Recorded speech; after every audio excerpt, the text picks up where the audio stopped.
পারলে নিজেদেরকে ধন্য মনে করি। আবু জাহেলরা জন্ম থেকেই মক্কায় ছিল। আমরা দাড়ি রাখি, জব্বা পরি, আরবের খেজুর খাই। আবু জাহেলদেরও দাড়ি ছিল, আরবীয় জব্বা ছিল, খাঁটি আরবের খেজুর খাইতো। আমরা কোনো কাজ শুরুর আগে বলি বিসমিল্লাহির রহমানির রহিম। আবু জাহেলরাও যখন কোনো কাজ শুরু করতো তখন বলতো বিসমিকা আল্লাহুম্মা। আমরা কাবাকে আল্লাহর ঘর বইলা বিশ্বাস করি, প্রতি বছর হজ উমরা করতে যাই। আবু জাহেলরাও কাবাকে আল্লাহর ঘর বইলা বিশ্বাস করতো, প্রতি বছর হজ করতো, উমরা করতো। আমরা ইব্রাহিম আলাইহিস সালামকে জাতির পিতা মনে করি, সুন্নতে খাতনা করি, পশু কুরবানি দেই। আবু জাহেলরাও নিজেদেরকে মিল্লাতে ইব্রাহিম বলে বিশ্বাস করত, খতনা করত, পশু কুরবানি দিত। আমরা আল্লাহকে সৃষ্টিকর্তা বলে বিশ্বাস করি। আবু জাহেলরাও আল্লাহকে সৃষ্টিকর্তা বলে বিশ্বাস করত।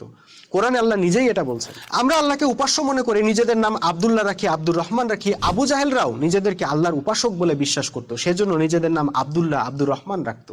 তাইলে আমরা ওদের থেকে আলাদা হইলাম কোন দিক দিয়ে? আপনি হয়তো বলবেন ওরা আল্লাহর বিধান মানতো না, ওরা আবু জাহেলের মতো ধর্ম ব্যবসায়ীদের নির্দেশ মানতো। তো আপনারা কি আল্লাহর বিধান মানেন? ওরা যেমন আল্লাহর উপাসনা করলো, আল্লাহর বিধান মানতো না, আবু জাহেলদের তৈরি বিধান মানতো, তেমনি আপনারাও তো আল্লাহর বিধান মানেন না। ব্রিটিশ প্রভুদের দেওয়া বিধানে আপনাদের রাজনীতি, অর্থনীতি, বিচার ব্যবস্থা চলে। তাহলে ওদের উপাসনা যদি ব্যর্থ হয়, আল্লাহ গ্রহণ না করেন, তাহলে আপনার উপাসনা ঠিক কোন কারণে আল্লাহ গ্রহণ করবেন একটু বলেন তো। আমরা মক্কায় যেতে পারলে নিজেদেরকে ধন্য মনে করি। আবু জাহেলরা জন্ম থেকেই মক্কায় ছিল। আমরা দাড়ি রাখি, জব্বা পরি, আরবের খেজুর খাই। আবু জাহেলদেরও দাড়ি ছিল, আরবীয় জব্বা ছিল, খাঁটি আরবের খেজুর খাইতো। আমরা কোনো কাজ শুরুর আগে বলি বিসমিল্লাহির রহমানির রহিম। আবু জাহেলরাও যখন কোনো কাজ শুরু করতো তখন বলতো বিসমিকা আল্লাহুম্মা। আমরা কাবাকে আল্লাহর ঘর বইলা বিশ্বাস করি, প্রতি বছর হজ উমরা করতে যাই। আবু জাহেলরাও কাবাকে আল্লাহর ঘর বইলা বিশ্বাস করতো, প্রতি বছর হজ করতো, উমরা করতো। আমরা ইব্রাহিম আলাইহিস সালামকে জাতির পিতা মনে করি, সুন্নতে খাতনা করি, পশু কুরবানি দেই। আবু জাহেলরাও নিজেদেরকে মিল্লাতে ইব্রাহিম বলে বিশ্বাস করত, খতনা করত, পশু কুরবানি দিত। আমরা আল্লাহকে সৃষ্টিকর্তা বলে বিশ্বাস করি। আবু জাহেলরাও আল্লাহকে সৃষ্টিকর্তা বলে বিশ্বাস করত।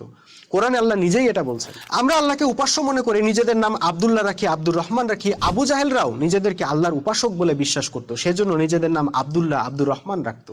তাইলে আমরা ওদের থেকে আলাদা হইলাম কোন দিক দিয়ে? আপনি হয়তো বলবেন ওরা আল্লাহর বিধান মানতো না, ওরা আবু জাহেলের মতো ধর্ম ব্যবসায়ীদের নির্দেশ মানতো। তো আপনারা কি আল্লাহর বিধান মানেন? ওরা যেমন আল্লাহর উপাসনা করলো, আল্লাহর বিধান মানতো না, আবু জাহেলদের তৈরি বিধান মানতো, তেমনি আপনারাও তো আল্লাহর বিধান মানেন না। ব্রিটিশ প্রভুদের দেওয়া বিধানে আপনাদের রাজনীতি, অর্থনীতি, বিচার ব্যবস্থা চলে। তাহলে ওদের উপাসনা যদি ব্যর্থ হয়, আল্লাহ গ্রহণ না করেন, তাহলে আপনার উপাসনা ঠিক কোন কারণে আল্লাহ গ্রহণ করবেন একটু বলেন তো।